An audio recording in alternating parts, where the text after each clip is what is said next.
Samantala, umaasa naman ang Office of the Presidential Advisor on the Peace Process o OPAP na maipapasa ngayong taon ang Bangsamoro Basic Law. Ayon sa OPAP, ang pagtalakay ng Kongreso sa panukalang BBL ay naglalayong matiyak na naaayon ang nilalaman nito sa saligang batas. Ang ulat mula kay Jonathan Lianes. Malaki ang pananalig ng pamahalang nasyonal na may papasana ng mataas at mababang kapulungan ng Kongreso ang batas na bubuo sa Bangsamoro sa taong ito hanggang sa mga unang buwan ng 2015. Sa pagbisita sa lungsod ng Baguio ni Presidential Advisor on the Peace Process, Assistant Secretary for Programs on the Bangsamoro, Howard Cafugawan, sinabi dito ng isinasagawang pagtalakay ng Kongreso sa Bangsamoro Basic Law ay isang prosesong politikal na magsisiguro sa konstitusyonalidad ng nasabing panukalang batas. Because if you work back, we have a time frame for the establishment of the Bangsamoro that will require at least a year where a transition authority will be put in place. Before that, dapat yung mga areas that will be covered by that will become the parts of the Bangsamoro will undergo a plebiscite.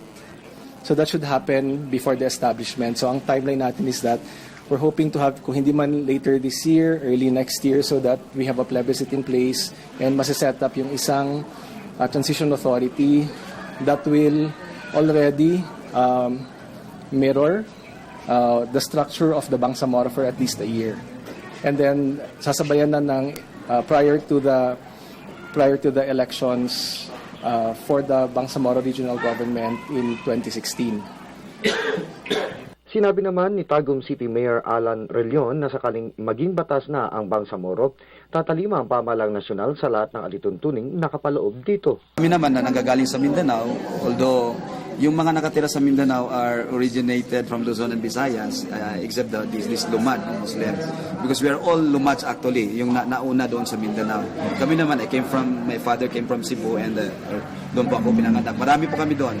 Ang ano lang namin is that true enough, kung ano mang nakalagay doon sa batas, kung may budget man, talagang truly tutuhanin. Ang dami pong batas, naglalagay ng say 10 million, wala naman kahit ilang milyon. So, yun po ang pinakamahalaga at component po na tinitingnan namin doon sa Mindanao. Napakaganda po ng batas, dumaan po sa ilang mga kamay at sa mga pag-iisip, other country, and in fact, nang nasubmit doon sa team ba yun ng ating mahal na Pangulo, ay it took some time and then we were informed ang dami pong points doon na bago and finally, yun na ang parang galing sa executive and it's now in the Congress. Sa kasalukuyan, isinasaayos na ng pamahalaan at ng mga kinatawan ng Moro National Liberation Front ang alituntunin sa pagdedekomisyon ng mga armadong grupo sa pamamagitan ng nabuong Joint Normalization Committee na kabilang sa independent decommissioning bodies. Hinikayat ni Cafugawan ng lahat ng sektor na makibahagi sa talakayan ng Bangsamoro upang maisaayos ang pinal na lalamanin ng nasabing batas. Kaya nga maganda na ang sa atin we follow what we participate, and then so actually part of the work that we want to do is to engage the different stakeholders talaga para on board sila sa lahat ng proseso para hindi lang iniiwanan sa nakakapamonitor sila, nakakapag-participate. Mula sa lungsod ng Baguio at para sa Telebisyon ng Bayan, Jonathan Lianes.